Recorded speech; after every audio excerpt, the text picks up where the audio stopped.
शनिदेव नवग्रहों में सबसे उग्र स्वभाव का ग्रह माना गया है। वही भगवान भोलेनाथ ने न्याय के देवता की उपाधि दी है। ज्योतिष शास्त्र के अनुसार कुंडली में शनि भारी हो तो जीवन में उथल पुथल मच जाती है, लेकिन शनिदेव जिस पर प्रसन्न हो जाते हैं उसका भाग्य खुल जाता है।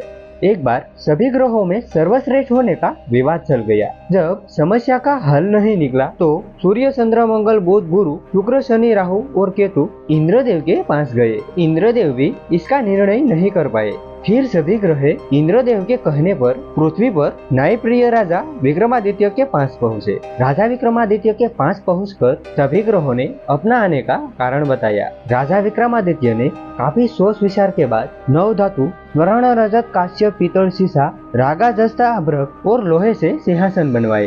धातुओं के गुणों के अनुसार उन्हें क्रमानुसार रखवा दिए। फिर ग्रहों से अपने अपने सिंहासन पर बैठने को कहा और बोले, जो सबसे पहले बैठेगा वही श्रेष्ठ होगा। राजा विक्रमादित्य के निर्णय को सुनकर शनिदेव क्रोधित हो गए, क्योंकि उनका आसन लोहा सबसे आखिरी में रखा गया। स्वयं को सबसे छोटा जानकर वह नाराज हो गए। शनिदेव ने चेतावनी के अंदाज में राजा विक्रमादित्य को कहा कि आपने मेरा अपमान किया है, आप मेरी शक्तियों से परिचित नहीं है। शनि की महादशा में व्यक्ति का सर्वनाश हो जाता है। शनिदेव क्रोध में राजा की सभा से निकल गए, लेकिन कुछ दिन बाद राजा विक्रमादित्य पर शनि की महादशा शुरू हो गई। शनिदेव घोड़ों का व्यापारी बनकर उनके राज्य में आए। राजा विक्रमादित्य ने उनके घोड़े खरीदने का आदेश दिया। एक बार राजा विक्रमादित्य उनमें से एक घोड़े पर सवारी कर रहे थे। वो घोड़ा उन्हें जंगल में ले गया और गायब हो गया। भूखे प्यासे राजा को एक सरवाहा ने पानी पिलाया तो राजा ने उसे अंगूठी दे दी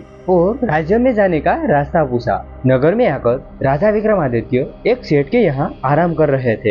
राजा के कुछ देर यहाँ बैठने पर बहुत कमाई हुई। उससे उन्हें भाग्यवान व्यक्ति समझा और अपने घर ले गया। सेठ के घर में सोने का हार खूंटी पर लटका था। सेठ घर से बाहर गया तो एक आश्चर्यजनक घटना घटी। अचानक हार गायब हो गया। सेठ ने राजा पर चोरी का आरोप लगा दिया और नगरी के राजा ने राजा विक्रमादित्य के हाथ पैर कटवा दिए। एक तेली को राजा विक्रमादित्य पर दया आ गई। इसके बाद राजा विक्रमादित्य पर शनि की महादशा अंतम हो गई। वर्षा ऋतु में वह मल्हार गा रहे थे। उस राज्य की राजकुमारी मनभावनी ने राजा के मेघ मल्हार सुनकर मोहित हो गई और उनसे विवाह करने की जिद करने लगी। राज्य के राजा ने बेटी का विवाह राजा विक्रमादित्य से करवा दिया। वह दोनों तेली के घर में रहने लगे। एक रात शनिदेव ने राजा विक्रमादित्य को स्वप्न में दर्शन दिए और कहा कि तुमने मुझे छोटा कहने का परिणाम तो देख लिया होगा। तब राजा विक्रमादित्य ने शनिदेव से क्षमा मांगी और कहा कि उनके जैसा दुख किसी को न दे। शनिदेव ने कहा कि उनकी कथा का श्रवण करेगा